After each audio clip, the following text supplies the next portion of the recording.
The Bible Study Podcast, episode 530. Today, the Bible Study Podcast continues the study of the kings of Judah and Israel with 2 Samuel 10.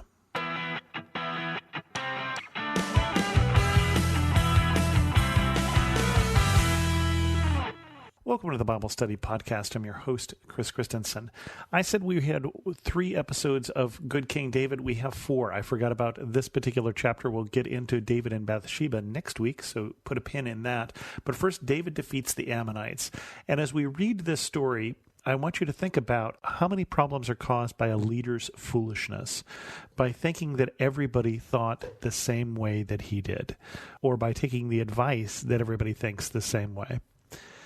In the course of time, the king of the Ammonites died, and his son Hanun succeeded him as king. David thought, I will show kindness to Hanun, son of Nahash, just as his father showed kindness to me. So David sent a delegation to express his sympathy to Hanun concerning his father.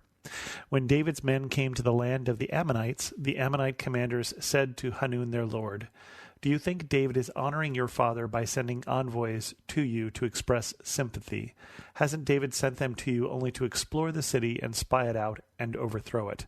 So Hanun seized David's envoys, shaved off half of each man's beard, cut off their garments at the buttocks, and sent them away. When David was told about this, he sent messengers to meet the men, for they were greatly humiliated. The king said, Stay at Jericho till your beards have grown, and then come back.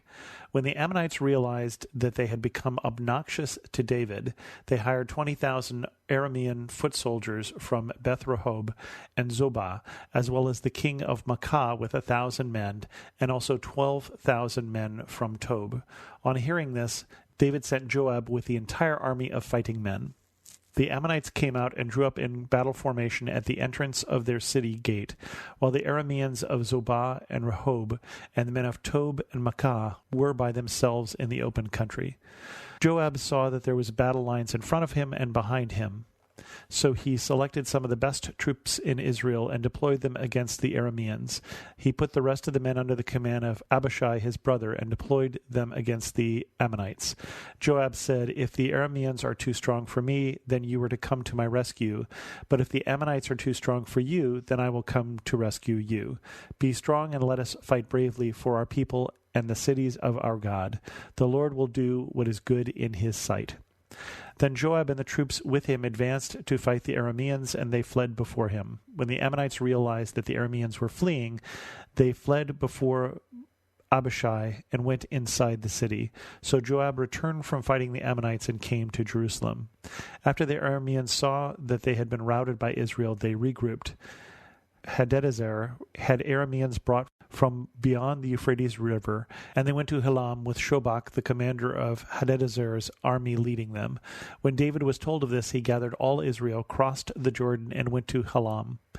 The Arameans formed their battle lines to meet David and fought against him, but they fled before Israel, and David killed 700 of their charioteers and 40,000 of their foot soldiers. He also struck down Shobach, the commander of their army, and he died there. When all the kings who were vassals of Hadadezer saw that they had been routed by Israel, they made peace with Israel and became subject to them. So the Arameans were afraid to help the Ammonites anymore. So this all starts because of a misunderstanding, and let's face it, because of some stupidity. Stupidity in leaders is very, very dangerous. And that's what happens here is David really does mean to show kindness to Hanun. And so he sends some people to just say, so sorry to hear your dad died. Maybe they bring flowers, maybe they bring chocolate. I don't know if they bring gifts at all, but just basically sends the message to say, so sorry to hear about your dad. He was always good to me. But people put the word in the king's ear.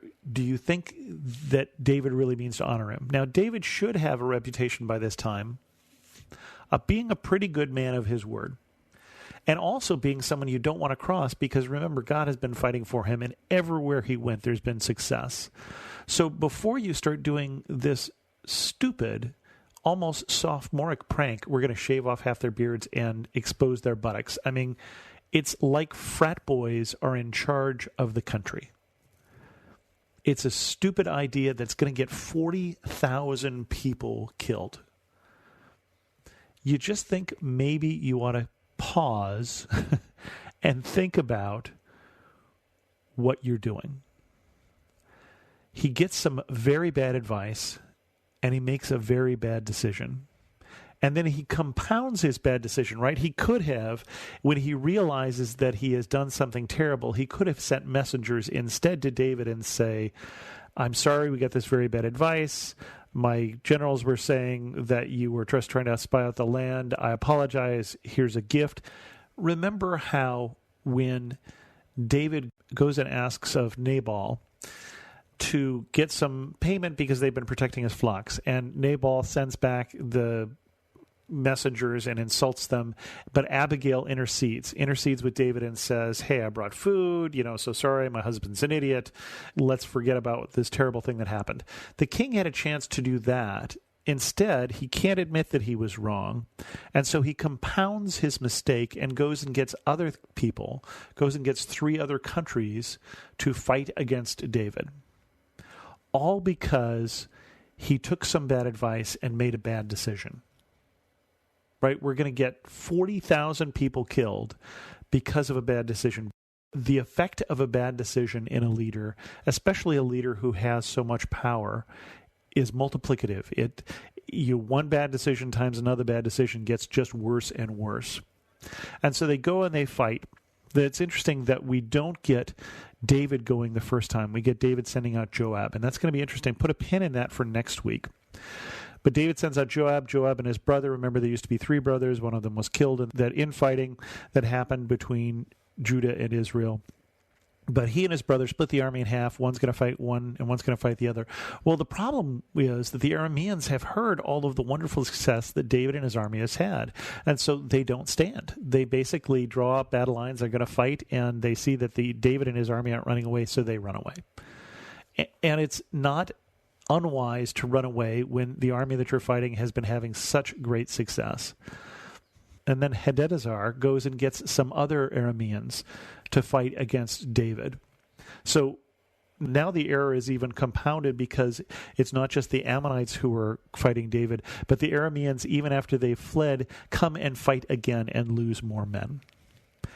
It's terrible to have a foolish leader. We see this in this chapter with the Ammonites. But we'll see in the next chapter and going on for a little ways that Israel is going to have the same problem, that a leader's decision can make a big difference. So choose your leaders carefully. With that, we're going to end this episode of the Bible Study Podcast. If you have any questions, send an email to host@thebiblestudypodcast.com, or better yet, leave a comment on this episode at thebiblestudypodcast.com. And thanks so much for listening.